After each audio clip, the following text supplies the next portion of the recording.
Together, Rory and Joey Feek released 7 studio albums, earned a Grammy, collaborated with some of the biggest names in country music, and along the way, they showed the world the power of love through adversity.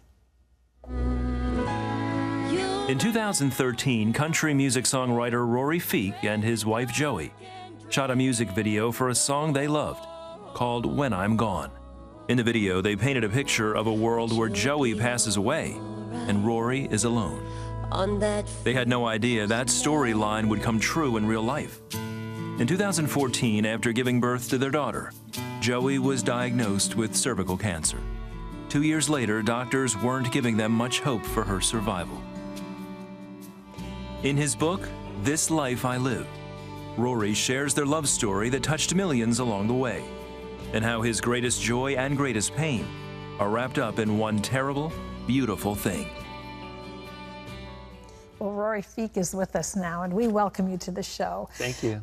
I want to talk about your book and about your story and about Joey. And it's been a little over a year now since she went to be with Jesus. But how did you meet? What was the beginning for you?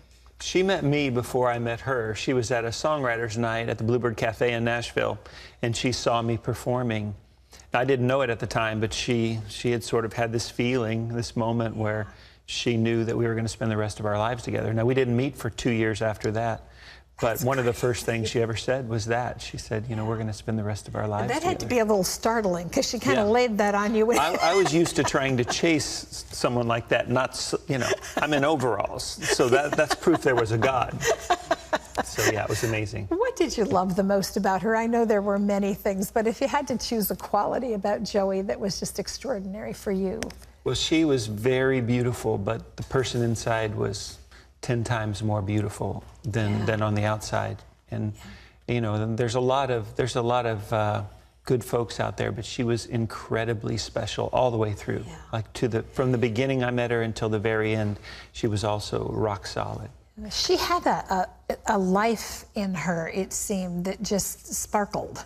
Mm-hmm. You know, as I read your book, it was really Joey who got you involved in social media in the beginning, right? She wanted you to write a blog about life as you all knew it? Sort of, yeah. My wife, I was always trying to champion her, and she was always championing me. And so when we took a year off from music because we were going to have a baby, she encouraged me to start writing a blog since I wasn't writing songs or anything. And so I don't even think she knew what a blog was. But she wanted you to write one. She knew that I wanted to document this story. I believed God was going to give us a great story. Yeah. And she believed that too, and we were going to capture it. Boy, he really did. And it was through social media that people really followed your battle with cancer together, and that people were so touched and so moved by that. How did Joey's faith impact you and your faith? When I met Joey, I was at the beginning of growing a faith. Yeah. I tell people, you know, I wanted to be with an extraordinary woman, but it turned out I needed to be an extraordinary man before he would give me one. And then when we would all understand that. Well, it took a long, long, long time. And so when she came into my life, she just continued to inspire me every day by her choices. Most of them were less, you know what I mean? She knew how to cut through all the noise, and she knew what mattered. And it helped me understand what mattered. And also, of course, all the way through to the very end, for her to have the faith she had when our dreams are coming true, and music is doing so well, that's one thing. But then when you have all of those tragedies and you still have the same faith, maybe stronger, that's a different thing. So it was hard not to be inspired by her. Talk a little bit about the video that you all did, When I'm Gone, because it really became almost prophetic. You say life imitating art, but talk about how that happened. My wife had a friend who wrote a song that we recorded named Sandy Lawrence called When I'm Gone, about a man whose wife passed away and he was left without her. And we recorded the song. It was very special, and we ended up making a music video at our farm. And although I was nervous about doing it, it was reimagining as if Joey wasn't with me and I was having to go on without her. And so we made a music video that came true about 2 years later, every word of it. The only difference is rather than being left alone at the farm, I had a 2-year-old. Yeah. I have a 3-year-old now. You have a 3-year-old now who is absolutely precious. And I know was such a, not a surprise in your life exactly, but Joey for a long time didn't want children. And so here you wind up with this beautiful little girl. How did she change your lives? Well, when I met Joey, she loved God so much, but there was one thing that she was not going to give him control over, and that was having a baby. She trusted him with everything except for that. And I had a feeling that was going to be the one thing he wanted. Yeah, and of course.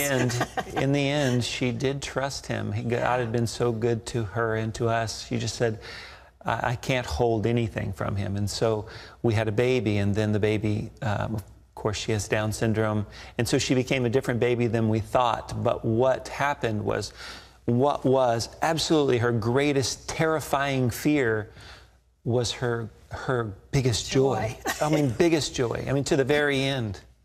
Yeah. It's unimaginable if she had passed away and not got to experience that. What a gift. Yeah. In spite of, I wish she were here talking to you. That would be even better.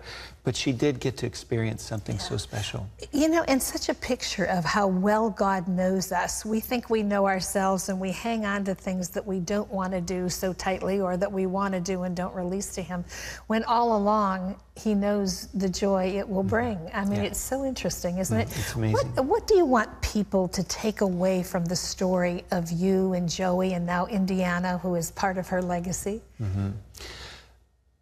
Joey and I we believed that God would give us a great story, and as the book shares, it's been an amazing story. It's a great story still, but I think because I've had such a long journey to get to this seat next to you and the altar next to her, that it's possible for anybody. Yeah. That would be an encouraging thing if people could say, this isn't just some perfect story. It's something everybody could have. It's the story of your, I mean, it's aptly titled This Life I Live, but it's the story of your process to getting where you are today. And you share it so candidly and so sincerely. You're a really good writer, not just of songs. Thank you, I appreciate that. I hope this won't be your last book, because I think you have much to say. And you write it in a way that people can grab hold of and ingest, you know, and go somewhere. What's in the future for you? I'd like to write some more books. I'm kind of working on some of that, and then, you know, it's been a year and a few months, and I'm just, you know, I'm taking it one day at a time, mostly concentrating on trying to be a better father each day and a better friend. And then also, creatively, what does God have in store for me? Musically or whatever, I don't know. I'm in no rush. It'll reveal itself. You'll let me know. You know, time is something we're all trapped in, but you seem to have mastered being able to make it work for you. And it's just an, an amazing story. The subtitle, One Man's Extraordinary Ordinary Life, and the Woman Who Changed It Forever. But it's filled with all kinds of truth and inspiration and challenge for all of us about how to take what God's given us and live it well. If you'd like to hear more about Rory and Joey's story, get this new book. It's called This Life I Live. It's available in stores nationwide, and I think you will really enjoy it. Thanks for being with us today. Thanks for having me here.